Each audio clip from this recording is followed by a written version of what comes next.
പ്രിയപ്പെട്ട സുഹൃത്തുക്കളെ, കേരളത്തിലെ ഈഴവരുടെ ദൈവം എന്ന് സ്വയം വിശേഷിപ്പിച്ചുകൊണ്ടാണല്ലോ ഈ വെള്ളാപ്പള്ളി നടേശൻ എന്ന് പറഞ്ഞ ഈ നടേശൻ ഇങ്ങനെ എല്ലായിടത്തും നടന്നുകൊണ്ടിരിക്കുന്നത്.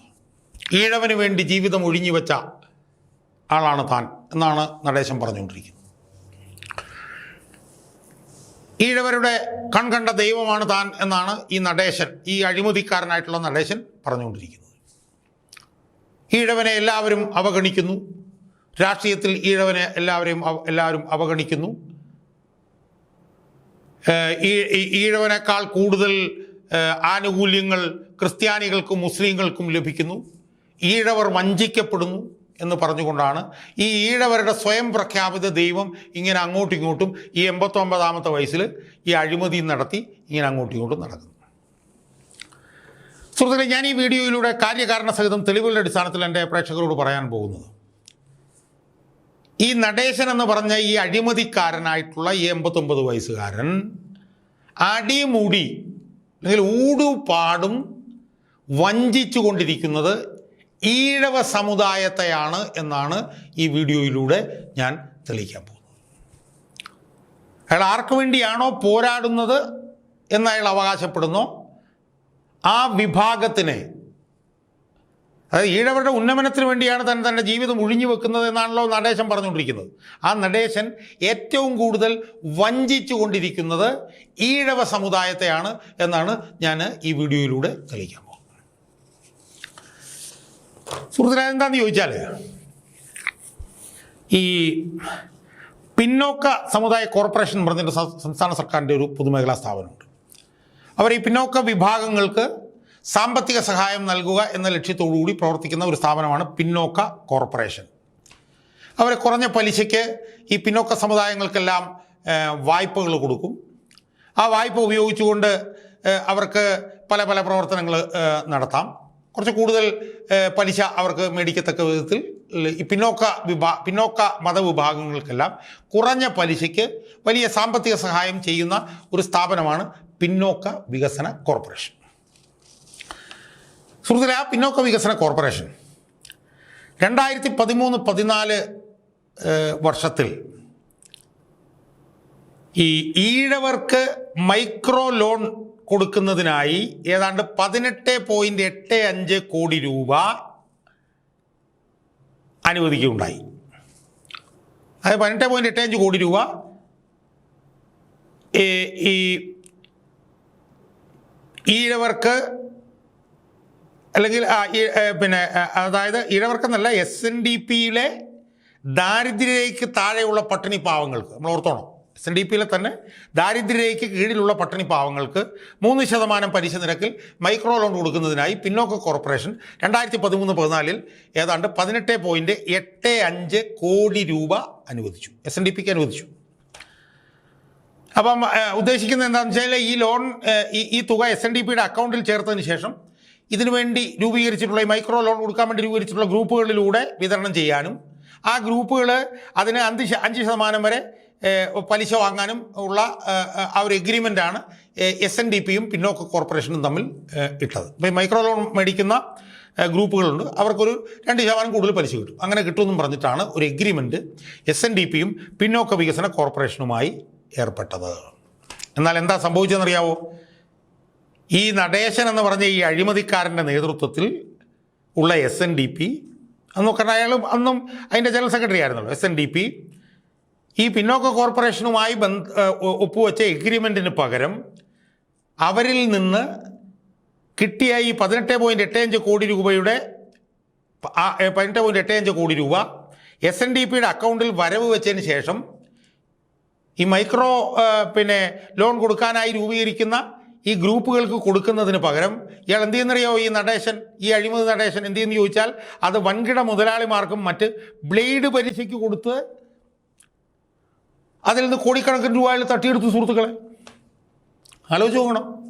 SNDP-യിലെ ദാരിദ്ര്യരേഖയ്ക്ക് താഴെയുള്ള പട്ടിണി പാവങ്ങൾക്ക് കുറഞ്ഞ പലിശയ്ക്ക് പണം കൊടുക്കാൻ വേണ്ടി പിന്നോക്ക കോർപ്പറേഷൻ അനുവദിച്ച 18.85 കോടി രൂപ അതിനുവേണ്ടി രൂപീകരിച്ച ഗ്രൂപ്പുകൾക്ക് കൊടുക്കാതെ ഇയാൾ എന്ത് ചെയ്യുന്നറിയോ, മുതലാളിമാർക്കും മറ്റ് വൻകിട മുതലാളിമാർക്കും ഒക്കെ ബ്ലേഡ് പലിശയ്ക്ക് കൊടുത്ത് ഈ അഴിമതിക്കാരൻ, ഈ അടിമുടി അഴിമതിക്കാരൻ എന്ത് ചെയ്തെന്നറിയോ, അയാൾ കോടികൾ തട്ടിയെടുത്തു.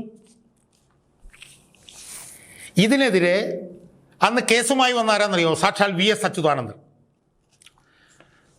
അപ്പം അത് കേസ് വന്നതിൻ്റെ അന്വേഷണം നടന്നപ്പോഴത്തേക്കും പിന്നെ നടേശൻ എന്ത് ചെയ്യുന്നറിയോ, ഈ തുക ഏതാണ്ട് 2775 യൂണിറ്റുകൾക്ക് വിതരണം ചെയ്തതിൻ്റെ കണക്ക്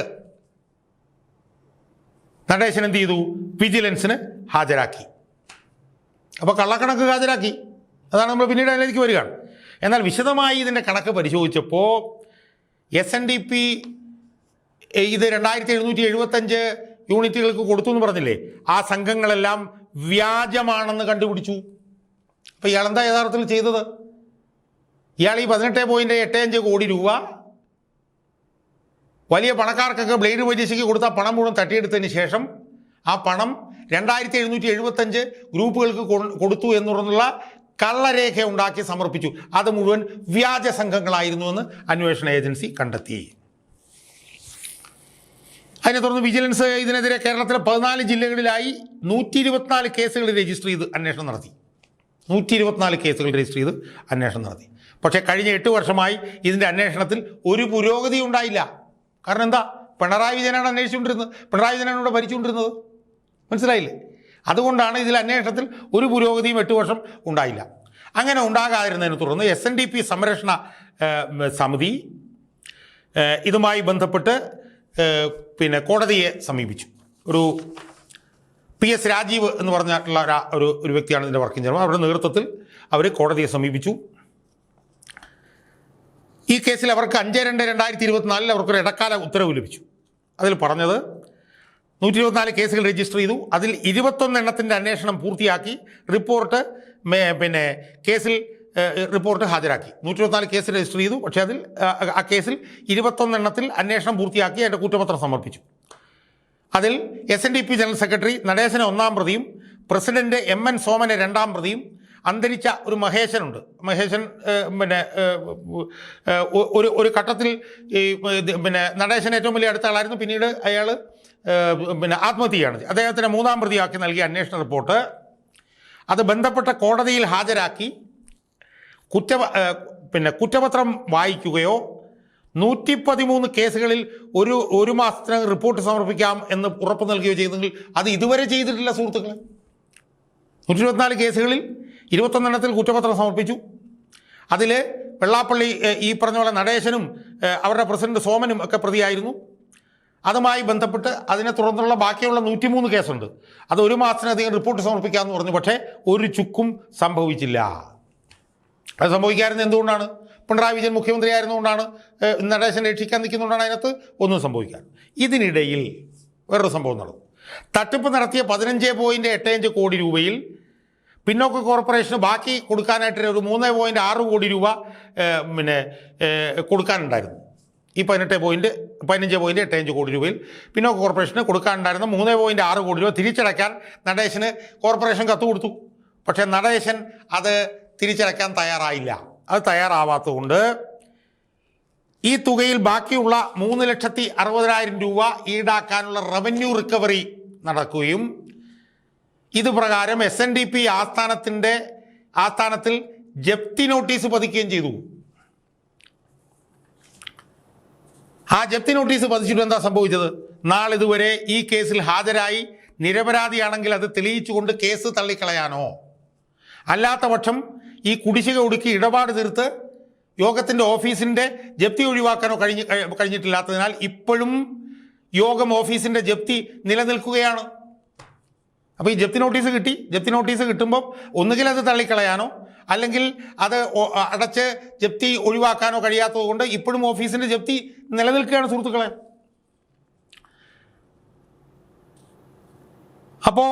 അപ്പോൾ എന്താ സംഭവിച്ചുകൊണ്ടിരിക്കുന്നത്? ഈ ഓഫീസ് ജപ്തിയായതിനാൽ ഈ കേസിൽ വിജിലൻസ് അന്വേഷണം നടക്കുകയാണല്ലോ 2016 ശേഷം. അതുകൊണ്ടുണ്ടായിട്ടുള്ള ഏറ്റവും പ്രധാനപ്പെട്ട പ്രശ്നം എന്താ? പ്രശ്നം എന്ന് പറയുന്നത് ഈ കേസ് 2016 മുതൽ നടത്തുകൊണ്ടിരിക്കുന്നു എന്നുള്ളത് കൊണ്ട് SNDPക്ക് ഈ 3% പലിശയ്ക്കുള്ള വായ്പ നിഷേധിക്കപ്പെട്ടിരിക്കുകയാണ്. ഏറ്റവും പ്രധാനപ്പെട്ട ഒരു പ്രശ്നമാണത്. നമ്മൾ നേരത്തെ വീഡിയോയുടെ തുടക്കത്തിൽ പറഞ്ഞല്ലോ, SNDP-യിലുള്ള ഈ ദാരിദ്ര്യരേഖയ്ക്ക് താഴെയുള്ളവർക്ക് ലഭിക്കുന്ന 3% പലിശയുടെ വായ്പയാണ് ഈ 15.85 കോടി രൂപ. അത് ഇയാൾ നടേശൻ തിരിമറി നടത്തിയതുമായി ബന്ധപ്പെട്ടിട്ടുള്ള കേസ് 2016 മുതൽ നടന്നുകൊണ്ടിരിക്കുന്നത് കൊണ്ട് ആ 2016 ശേഷം ഇന്നീ നിമിഷം വരെ SNDP-യിലെ ദാരിദ്ര്യരേഖയ്ക്ക് കീഴിലുള്ള ഈഴവർക്ക് ലഭിക്കേണ്ട 3% പലിശയുടെ വായ്പ ഇതുവരെ ലഭിച്ചിട്ടില്ല സുഹൃത്തുക്കളെ. ആലോചിച്ച് നോക്കുക. എന്നാൽ ഈ കാലയളവിൽ മുസ്ലിം, ലത്തീൻ തുടങ്ങിയ മറ്റ് പിന്നോക്ക വിഭാഗങ്ങൾക്ക് 121 കോടി രൂപയാണ് ലഭിച്ചത്. നമ്മളൊന്ന് ആലോചിച്ച് നോക്കും. അപ്പം ഈ നടേശൻ ഈ ഈഴവന് വേണ്ടി തൻ്റെ ജീവിതം ഒഴിഞ്ഞു വെച്ചിരിക്കുകയാണെന്ന് പറഞ്ഞിട്ടുള്ള SNDP-യിലെ ദാരിദ്ര്യരേഖയ്ക്ക് കീഴിലുള്ള ഈഴവർക്ക് വേണ്ടി പിന്നോക്ക കോർപ്പറേഷനിൽ നിന്ന് 3% പലിശയ്ക്ക് വിതരണം ചെയ്യാൻ കഴിയുന്ന വായ്പ 15.85 കോടി രൂപ വാങ്ങി വൻകിട കച്ചവടക്കാർക്കൊക്കെ കൊടുത്ത് ബ്ലേഡ് പലിശയ്ക്ക് ആ പണം ഇരട്ടിപ്പിച്ചതിൻ്റെ ഭാഗമായി എങ്ങനെയാണ് അയാൾ ഇരട്ടിപ്പിച്ചത്? അങ്ങനെ ഇരട്ടിപ്പിച്ചിട്ട് അയാൾ 2775 കള്ളസംഘങ്ങളുടെ രേഖ കൊടുത്തു. അത് സംബന്ധിച്ച് കേരളത്തിൽ 124 കേസുകൾ രജിസ്റ്റർ ചെയ്തു. അതിൽ 21 കുറ്റപത്രം കൊടുത്തു. അതിൽ ഒരു നടപടി ഉണ്ടാകുന്നില്ല പിണറായി വിജയനുമായി. ഫലത്തിൽ 2016 മുതൽ ഈ കേസ് നടക്കുന്നത് കൊണ്ട് ഈ വിഭാഗത്തിലുള്ള വായ്പ ഈഴവരിലെ പാവപ്പെട്ടവർക്ക് ലഭിക്കാതായിരിക്കുന്നു സുഹൃത്തുക്കളെ. ആ സമയത്ത് 2016 ശേഷം മറ്റ് പിന്നോക്ക വിഭാഗങ്ങളായിട്ടുള്ള മുസ്ലിം, ലത്തീൻ, ക്രിസ്ത്യൻ തുടങ്ങിയ പിന്നോക്ക സമുദായങ്ങൾക്ക് 121 കോടി രൂപയാണ് ലഭിച്ചത്. എന്നാൽ ഈ ഇനത്തിൽ ഈഴവർക്ക് ലഭിച്ചതോ 0%. ആരാണ് ഇതിൻ്റെ ഉത്തരവാദി? ഇതിൻ്റെ ഉത്തരവാദി ഈഴവരുടെ സ്വയം പ്രഖ്യാപിത ദൈവം എന്ന് പറഞ്ഞുകൊണ്ട് നടക്കുന്ന നടേശൻ എന്ന് പറഞ്ഞിട്ടുള്ള ഈ കള്ള അഴിമതിക്കാരനല്ലേ സുഹൃത്തുക്കളെ. അപ്പോൾ ഇനി നമ്മൾ മനസ്സിലാക്കേണ്ട ഒരു കാര്യം എന്താ? നടേശൻ ഈ പണം റവന്യൂ തഹസീൽദാറിനെ മടക്കി അടച്ച ഇടപാട് തീർക്കുന്നില്ലല്ലോ. ആ ഇടപാട് തീർക്കാത്തതിന് 2 കാരണങ്ങളുണ്ട്. ആ 2 കാരണങ്ങൾ ഞാൻ ഇവിടെ പറയാം. ഒന്ന്, അയാൾ 2275 സംഘങ്ങൾക്ക് കൊടുത്തതായിട്ട് വ്യാജ യൂട്ടിലൈസേഷൻ സർട്ടിഫിക്കറ്റ് ആണല്ലോ അയാൾ തയ്യാറാക്കിയിരിക്കുന്നത്. അത് യോഗത്തിൻ്റെയോ അല്ലെങ്കിൽ തൻ്റെ സ്വന്തം അക്കൗണ്ടിൽ നിന്നോ മടക്കി അടച്ചാൽ ഈ തട്ടിപ്പ് കേസിൽ താൻ കുറ്റം സമ്മതിച്ചതായിട്ട് വരും. കാരണം അയാൾ വ്യാജ യൂട്ടിലൈസേഷൻ സർട്ടിഫിക്കറ്റ് ആണല്ലോ സമർപ്പിച്ചിരിക്കുന്നത്. അതിൻ്റെ രേഖകളാണ് ഞാൻ ഈ കാണിച്ചിരിക്കുന്നത്. ഇതൊക്കെ അയാൾ കൊടുത്തിട്ടുള്ള വ്യാജ യൂട്ടിലൈസേഷൻ സർട്ടിഫിക്കറ്റുമായി ബന്ധപ്പെട്ടുകൊണ്ട് കോടതിയിൽ സമർപ്പിച്ചിട്ടുള്ള റിപ്പോർട്ടിൽ നിന്നുള്ളതാണ് ഈ യൂട്ടിലൈസേഷൻ സർട്ടിഫിക്കറ്റൊക്കെ. ഇതെല്ലാം കള്ള യൂട്ടിലൈസേഷൻ സർട്ടിഫിക്കറ്റാണ്. അപ്പോൾ ഈ കള്ള യൂട്ടിലൈസേഷൻ സർട്ടിഫിക്കറ്റുമായി ബന്ധപ്പെട്ടുകൊണ്ട് ആ കള്ള യൂട്ടിലൈസേഷൻ സർട്ടിഫിക്കറ്റ് വ്യാജ സംഘങ്ങൾക്കാണ് കൊടുത്തിരിക്കുന്നുള്ളതുകൊണ്ട് തൻ്റെ അക്കൗണ്ടിൽ നിന്ന് തിരിച്ചടച്ചാൽ തട്ടിപ്പിൽ താൻ തട്ടിപ്പ് ചെയ്തു എന്ന് അയാൾക്ക് സമ്മതിക്കേണ്ടി വരും. 1. 2, SN ട്രസ്റ്റ് സെക്രട്ടറിയുടെ പേരിൽ എന്തെങ്കിലും ക്രിമിനൽ കേസ് രജിസ്റ്റർ ചെയ്യപ്പെട്ടാൽ ബൈലോ പ്രകാരം കേസ് തീരുന്നവരെ പദവി ഒഴിയേണ്ടി വരും. മനസ്സിലായി? അപ്പോൾ ഈ ജപ്തി നടപടി തീർത്താലുണ്ടാകുന്ന പ്രശ്നം എന്താണ്? SNDP-യുടെ സെക്രട്ടറിയുടെ പേരിൽ എന്തെങ്കിലും ക്രിമിനൽ കേസ് ഉണ്ടെങ്കിൽ അത് തെളിയുന്നവരെ അയാൾ പദവി ഒഴിയേണ്ടി വരും. അയാൾ ഈ 2775 വ്യാജ സംഘങ്ങളുമായി ബന്ധപ്പെട്ടുകൊണ്ട് യൂട്ടിലൈസേഷൻ സർട്ടിഫിക്കറ്റ് കൊടുത്തു കഴിഞ്ഞാൽ താൻ ഈ കുറ്റം ചെയ്തു എന്ന് പറയേണ്ടി വരും. എന്നാൽ തട്ടിപ്പ് നടത്തിയതിന് വ്യക്തമായ തെളിവുള്ളതുകൊണ്ട് കേസ് വിജയിക്കാനും അയാൾക്ക് കഴിയില്ല. അപ്പോൾ അതുകൊണ്ട് അയാൾ എന്താ ചെയ്യുന്നത്? അയാൾ പിണറായി വിജയനിൽ അവിഹിത സ്വാധീനം ചെലുത്തി കേസും ജപ്തി നടപടിയും അനന്തമായിട്ട് അയാൾ നീട്ടിക്കൊണ്ട് പോയിക്കൊണ്ടിരിക്കുകയാണ്. അങ്ങനെയാണ് അയാളിപ്പം ഈ SNDP-യുടെ സെക്രട്ടറി ആയിട്ടും SN ട്രസ്റ്റിൻ്റെ സെക്രട്ടറി ആയിട്ടും ഒക്കെ തുടരുന്നത്. അപ്പോൾ എന്താണ് ഫലത്തിൽ സംഭവിക്കുന്നത്? ഇയാൾ ശ്രീനാരായണീയരുടെ അല്ലെങ്കിൽ ഈഴവരുടെ സ്വയം പ്രഖ്യാപിത ദൈവമാണ് എന്ന് പറയുന്ന ഇയാൾ ഈഴവരുടെ ഇടയിലെ സാമ്പത്തികമായും സാമൂഹികമായും ദാരിദ്ര്യക്ക് കീഴിൽ ജീവിക്കുന്ന ലക്ഷക്കണക്കിന് ഈഴവർക്ക് കുറഞ്ഞ പലിശയ്ക്ക് കിട്ടേണ്ട വായ്പ ഇയാൾ നിഷേധിക്കുകയാണ് ചെയ്യുന്നത്. ഇയാൾ നിഷേധിക്കുന്നത് എന്തുകൊണ്ടാണ്? അയാൾ അവരുടെ പേരിൽ വായ്പ എടുത്ത് തട്ടിപ്പ് നടത്തി എന്നുള്ളത് കൊണ്ടാണ്. എന്നിട്ടാണ് അയാൾ ഈഴവരുടെ സ്വയം പ്രഖ്യാപിത ദൈവമായിട്ട് അയാൾ നടക്കുന്നത്. 2016 മുതൽ കേസ് നടക്കുന്നതുകൊണ്ട് ഈ വകുപ്പിൽ ഈഴവർക്ക് വായ്പ ലഭിക്കുന്നില്ല.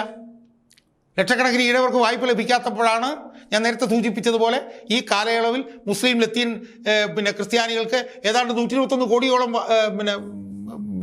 വായ്പ ലഭിച്ചത്. എന്നിട്ട് അയാൾ പിണറായി വിജയനെ അനധികൃത സ്വാധീനം ചെലുത്തിക്കൊണ്ട് അയാൾ ഈ കേസ് ഇങ്ങനെ നീട്ടി കൊണ്ടുപോവുകയാണ്. യഥാർത്ഥത്തിൽ ഇയാളൊരു ക്രിമിനലാണ്. ഇയാൾക്കെതിരെ 124 കേസുകളുണ്ട്. 21 കേസുകളിൽ കുറ്റപത്രം തന്നെ സമർപ്പിച്ചു കഴിഞ്ഞു.